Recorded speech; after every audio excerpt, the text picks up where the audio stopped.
Welcome back, and thanks for tuning into the How to Life podcast. Hello again, I'm Dr. Laura Jaggett, your host, and you are listening to episode 61. You made the right choice to listen to this episode today. This is such a great topic, one I can relate to, and I'm sure this is going to resonate with many of you as well.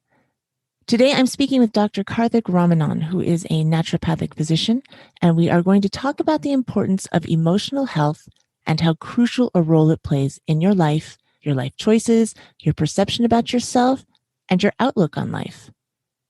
Stress plays a significant role in all our lives, but it's often particularly dominant in high-achieving entrepreneurs and professionals. This stress very often leads to burnout, and Dr. K knows exactly how that feels. He is currently a physician, but before this, he was on Wall Street for 8 years, a VP at Goldman Sachs, and before that, a double major at Cornell University, an Ivy League school, in both biology and economics, no less. That is impressive. And from the outside, it looked like he really had it together. But behind the scenes, things were falling apart. You young ones probably don't get that reference, but it was sort of a tagline for VH1's Behind the Music back in the day. Anyway, Dr. K's personal journey to overcome imposter syndrome, which we're going to be discussing, is what led to his ability to reclaim his emotional health and to stop chasing joy and to start living in wonder. Are you ready to stop stressing? Are you ready to find a way out of that? Then perhaps finding this particular episode is not a coincidence. Enjoy this wonderful discussion with Dr. Karthik Ramanan. Good morning and welcome, Dr. K. Thanks so much for being on the How to Life podcast. Thank you for having me. I'm excited to be here. I am too. We're going to talk a little shop. I love this topic, but before we get into it, will you please introduce yourself and tell us a little bit about you? Absolutely. My name is Dr. Karthik Ramanan. I go by Dr. K for short. I'm an emotional health mentor, licensed naturopathic physician in the state of Arizona. And like I said, my specialty is emotional health, specifically for high-achieving individuals really on the verge of burnout or in burnout, and people that are just kind of at that place where they're tired of chasing joy and ready to shift their life in a different direction and still, again, do a lot of incredible things for the world, but really in a way that comes from a place of contribution rather than running from a place of not feeling like they're enough. Totally relate to that. I think a lot of people are going to be able to relate to that. Now, my first question is, what led you to go into this field and particularly deal with the high achievers on the verge of burnout? Well, everything is tied to our story, right? Everything that, for both of us, why we're here is because of where we have been. I went to Cornell University for my undergrad. I double majored in biology and applied economics and management. So not only was it, the Ivy League school, I had to do the double major. And in a way, yes, I liked the challenge, but I also felt like I needed that to validate who I was, that I was good at something, right? Because when it came to my self-esteem, in terms of, my physical body, where I felt I was socially among my peers, that sort of thing. I was overweight. I wasn't really that confident, but feeling like I was the smart guy definitely helped. So I went deep into that realm. After graduating, I went to work on Wall Street for 8 years, and that was an incredible run in many ways. I learned quite a bit about what works well in terms of working with a team, leadership, those type of things. I also learned a whole lot about what doesn't work well. It was also the period of time that spanned the economic collapse of 2008 and beyond. So that was a fun time to be a part of the industry. It definitely adds to the stress. Yeah, it definitely added to the stress. And that was the big part of it, right?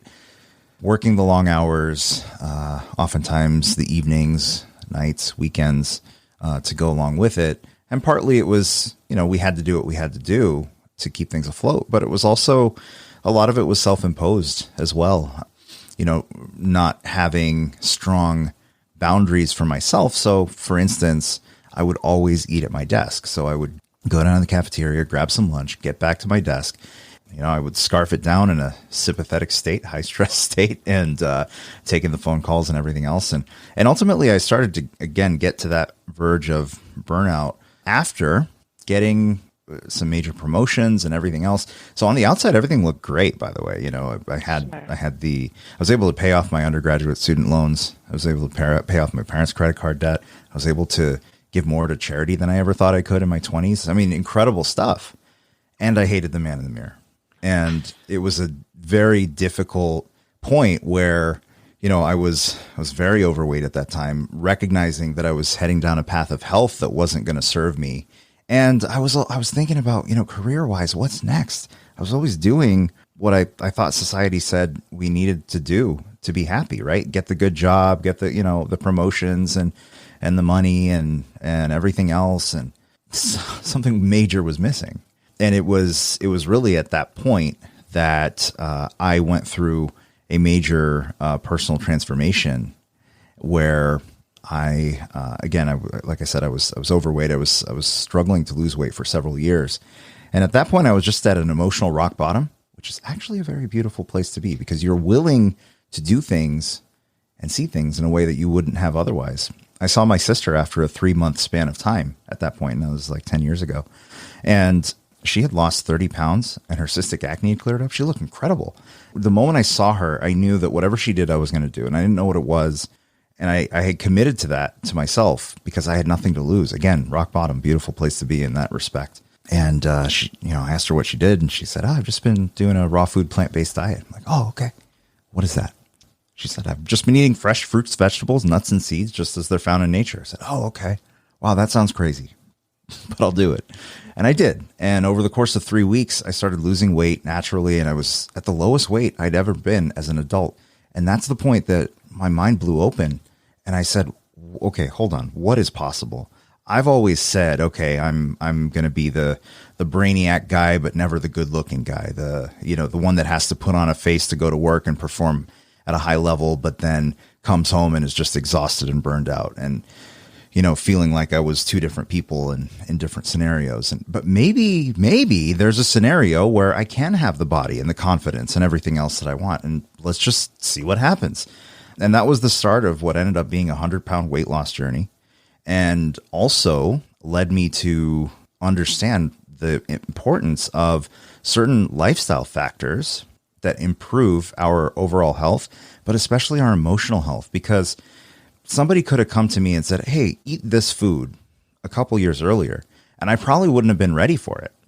I probably would not have been mentally and emotionally ready to just give up who I thought I was and really embrace who I actually was. So I recognized that, I wanted to do something that helped people for my career. I found out about naturopathic medicine, applied to a school here in Arizona, and ended up getting in, leaving my career, moving across country where I knew nobody except then my sister at the time. She moved out here as well, and really started a new life where I was able to really say, okay, this is who I was, but who is the Dr. K of the future that I'm building?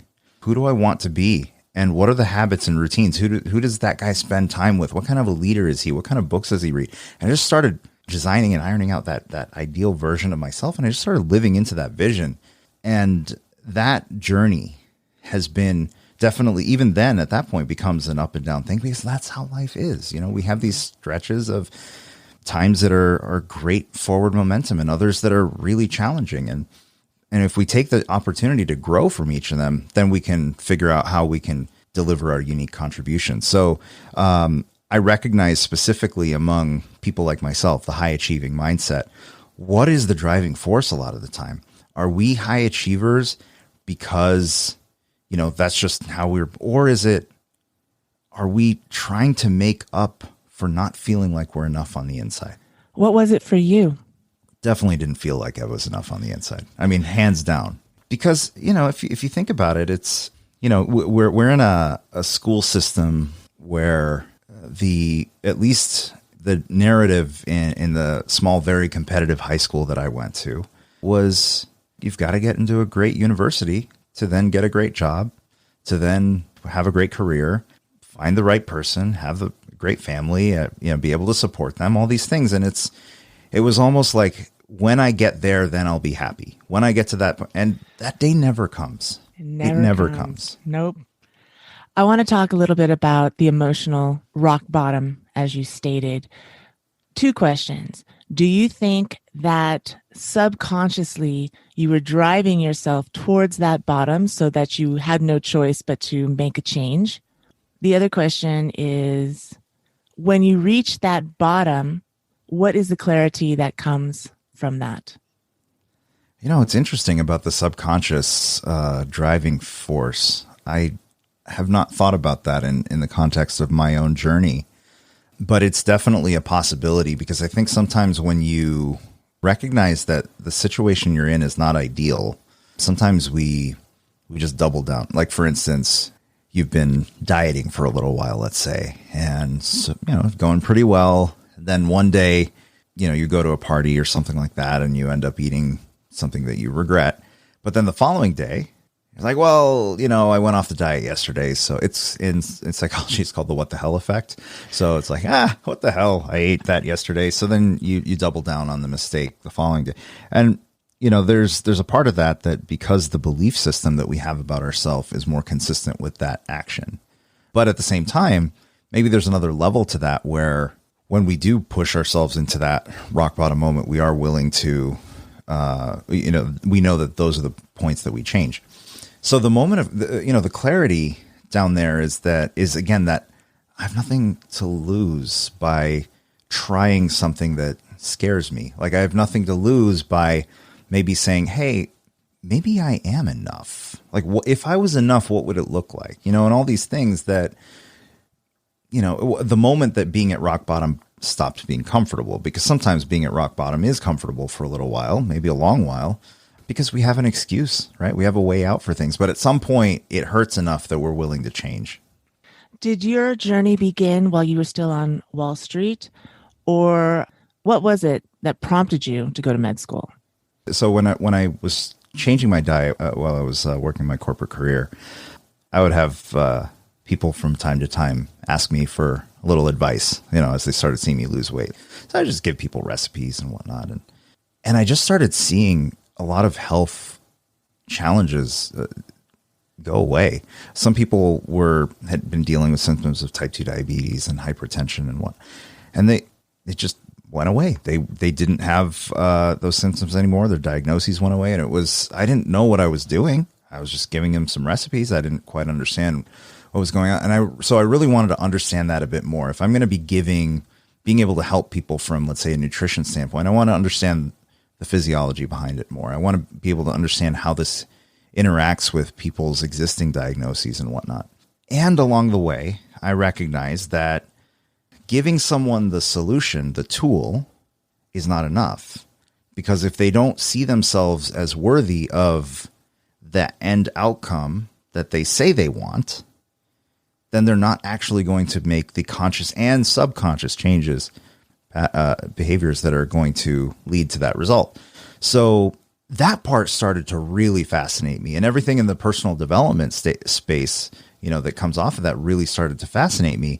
And ultimately that led to me really assembling this framework for how do we build strong emotional health that involves some of those lifestyle factors like nutrition, and ultimately helps us live at the level that we want to live, to allow us to grow, to allow us to contribute, to allow us to really live a life of purpose and have, the emotional intelligence for where we are, as well as the emotional resilience for when those challenging times inevitably happen, that we are well equipped with the coping skills and everything else to weather those storms and stay on track.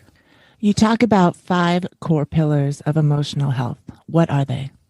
So the pillars of emotional health that I talk about are, number 1, your psychology. So this is how you think, act, feel. It's your belief patterns. It's the way you talk to yourself, history of trauma, the stories about the facts of life that you grew up around. It's your personal development. It's your willingness to step outside of your comfort zone and discover what patterns have been running your life. It's really the ability to create and live into the vision of the person that you want to be. Number one, your psychology. Number two, your relationships. You're the average of the 5 people and ideas that you spend the most time with.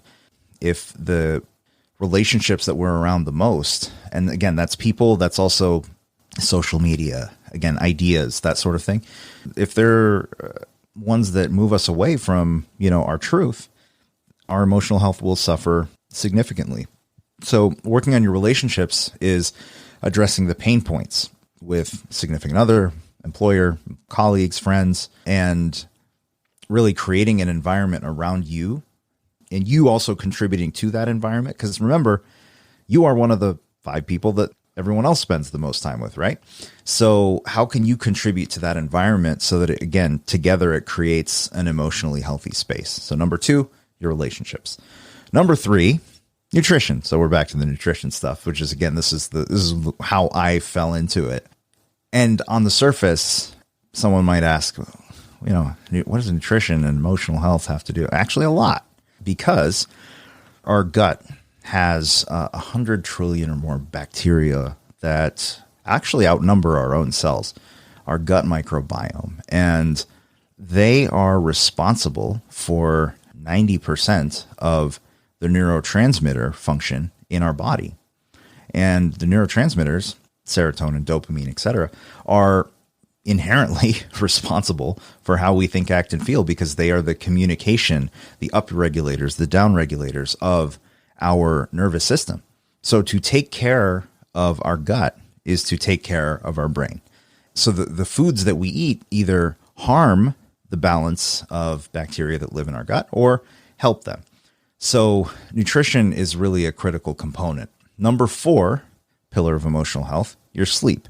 And let's be honest, us high achieving types, we tend to sacrifice sleep.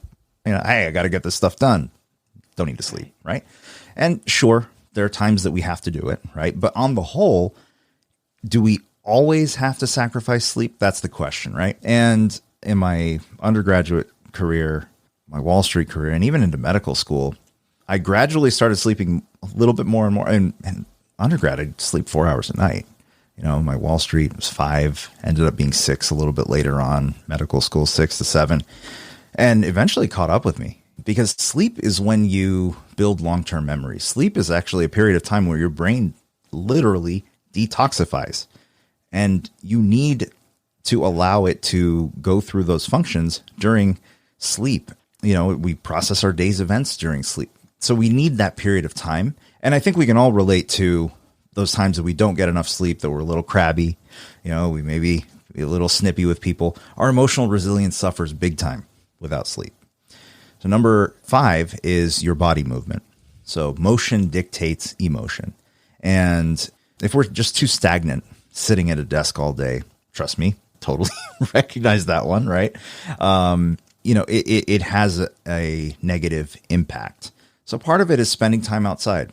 Part of it is exercise, but it doesn't always have to be just exercise. The longest lived populations on Earth, the blue zones, one of their lifestyle factors that contributes to their longevity is that it's not that they necessarily go to the gym and spend an hour at the gym every day, really intense, but they're just constantly in motion, maybe as part of their lifestyle, part of their job, that sort of thing, where they're just constantly in low grade motion. Low grade motion also doesn't raise our appetite and things like that the way that significant exercise does. So it's just a very healthy way of keeping our blood flowing and keeping ourselves in balance. So those are the 5 pillars: your psychology, relationships, nutrition, sleep, and body movement. These sound very sound. And I think everyone would say, oh, yes, that makes sense. But those who are just running themselves in the ground will acknowledge, yes, that is true, but then they don't apply it to themselves. And you have another concept you talk about called imposter syndrome. What does that mean? Yeah, so imposter syndrome is a phenomenon that was first identified back in the 70s. And it was this idea that we're not as competent as other people think we are. And since then, it's been talked about a little bit more. And there's a lot of other signs that are consistent with that. Chronic self-doubt, attributing your success to external factors. So, I just got lucky.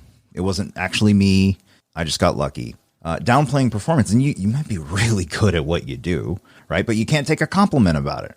Oh, that's really nice of you, but, overachieving as well. Now on the surface, what's wrong with overachieving? Don't you want to do well? Of course we want to do well. The better we are at our craft, the better we focus on our zone of genius, the more contribution we can have to those around us, the more of an impact we can make, the more meaning we can create in our own lives and helping others. However, are you running from feeling like you're not enough, or, really living into why you're here? Fear of being found out. That's another imposter syndrome trait. And also, setting unrealistically high goals so that we can fall short. Because, again, you're setting ourselves up with that self-sabotage to fail so that we can say, see, I'm really not as good as other people think. And so you can still be a high achiever and still look like you have everything together on the outside, but still not actually believe that you are capable, worthy, everything else. I was going to say that. So it comes down to oftentimes self-worth, which can often be a trauma response. Is that correct? Yeah, absolutely. Absolutely. Trauma it's one of those things that it doesn't have to be dramatic to be traumatic. There's plenty of people I've worked with who say, nothing terrible happened to me in my childhood. My parents were great parents. They just have these self-limiting beliefs.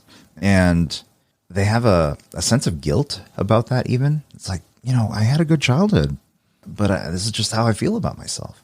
And the way I explain it is, imagine that we are a sheet of glass, born as a sheet of glass, and our parents are the ones that are putting that sheet of glass into the window. That's their job. So some parents will drop the glass, shattered in many places, maybe an absentee parent, addictions, abuse, and a person is left feeling incomplete or feeling like they're always putting the pieces back together. And that's a reality for a lot of people. Some parents will do a pretty good job, but there might be a chip or a crack here on some of the edges. And you know what? Even the very best parents who create the very best childhood, the very best experiences, every parent leaves fingerprints. That was such an amazing analogy. And it comes down to us when we get to adulthood. You are now in control of your journey and you take it where you want to go. And I want to ask you that question. What were the steps that you followed to reclaim your emotional health, or as you say it, get out of your own way? At some point, we have to understand that we will only change when it hurts enough. And that's not just a human thing. That's every living being. We respond to stressors in our environment. A plant will respond to a stressor in its environment. If it's not getting even light, that's a stressor. So what does it do? It bends toward the window.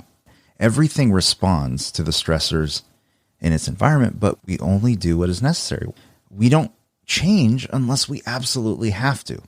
So the real catalyst is to recognize that if we're in a state of rock bottom, well, then you're already there. You can make the changes from there. However, when the pain is not present in the present right now, we have to make sure we understand that what it's costing us in the long run, we have to make that present today.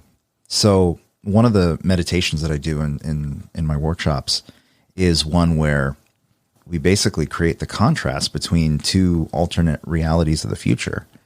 One of which is, hey, you found the courage and you did all the things that you wanted to do, and you're growing and contributing and you're overcoming, the challenges of the past, embracing who you are. And another one where we just continue life the way it is right now. And when we realize what it's costing us in the future and we make that present, that's the time that we change. And that's what it took for me as well. Some of the challenges were in the present. Some of them were knowing full well that if I continue this way, this is what's going to happen, and that hurts too much. But there's one thing I'm still scared of.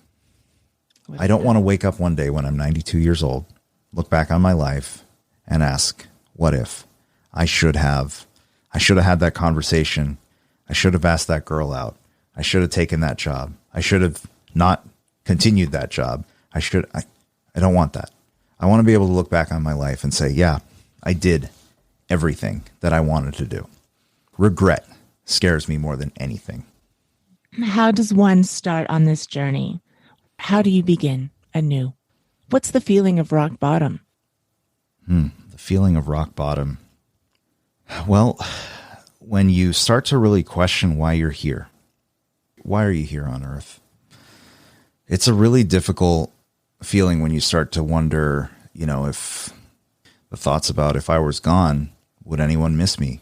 It's a really painful place to be. And if you're willing to let that be the catalyst, the launch pad, you can create something that you never thought was possible for yourself. It doesn't mean that we have to be at rock bottom, because it's a tough place to be, and I wouldn't wish it on anyone. I also know that pain is our greatest teacher. It really is. We grow because of pain. Think about the experiences for you listening right now. Think about your moments in life that were the most impactful. If that negative thing hadn't happened, then this great thing wouldn't have happened. Pain is our greatest teacher. So never let your pain go to waste. Always look for what you can learn. Always look for how you can grow. I'm living proof of it, that anything is possible. We can change who we are, not really even by changing who we are, by embracing who we actually are. Dr. K, this is such an inspirational talk that we're having here. I feel very inspired, and the words you're speaking really resonate with me. I am sure they are resonating with many who are listening. How can people find you, and what do you offer? Yeah, absolutely. Well, you can follow me on my social media channels. I have a YouTube channel, Instagram, Facebook. Search Dr. Karthik Ramanan, Karthik Ramanan. And if you want to learn more about how you can work with me, you can go to my website, drkarthikramanan.com. And basically, there's different ways that I can work with people. The most popular way is through, I do some regular online workshops over the course of the year. So at the time of recording this, I'm actually doing one on imposter syndrome, and I have a couple coming soon on conquering comparison, because what used to be keeping up with the Joneses is now every time you get on social media, the scrolling can be really devastating to our emotional health if we don't have a good relationship with that. So we're doing a 4-week workshop on that. And another one later on pillar number 4, sleep, how to properly set up our bedroom, set up our routines, set up our mindset around getting the best sleep possible. So there's different workshops over the course of the year. You can join any one of them, or I do have an insiders club where you can join the club and sit in on any workshop that's going on, and also kind of audit the video lessons from any other workshop that's not going on at that point in time. If you want to work with me one-to-one, then you can set up a free 20-minute consult, and we can figure out if that's the right thing for you. I thank you so much for coming on my show today. I really appreciate you. I appreciate this very important topic and the information you offer. Thank you so much, Dr. K. Thank you, Dr. Laura. That was a phenomenal interview. I think that we all suffer from imposter syndrome, even in small ways. It's normal to want to be seen as worthy and important, to be valued and respected. But what we really want is to truly believe those things about ourselves. When we know our worth, we no longer feel the need to impress others. They're going to be impressed. It'll happen anyway as a byproduct of loving yourself. As you know, it's my desire that my podcast gives you the ability to learn to be the best you can be by giving you guidance, instructions, support, and information to make your journey easier and more fun. Emotional health is at the core of that journey. I really encourage you to check out Dr. Karthik Ramanan's YouTube channel, which is awesome. And if you're ready to stop chasing joy and start living in wonder, then have a chat with him. This could be the thing that you are looking for. All of his contact information, social media links, etc. will be in the show notes for this episode, howtolife.com/061. Not surprisingly, I have other episodes that talk about individual aspects of the 5 pillars of emotional health. If you're interested, check out episode 8, Balancing Emotions, and episode 47, which talks about yoga and meditation. Episodes 13 and 31 are about nutrition.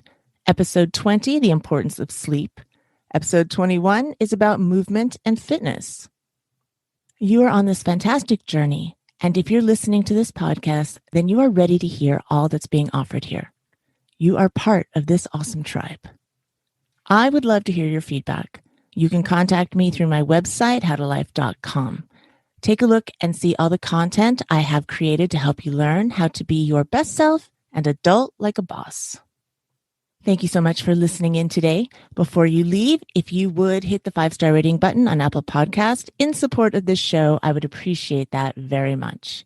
We are gaining quite a bit of momentum, and that small act definitely helps the show reach others.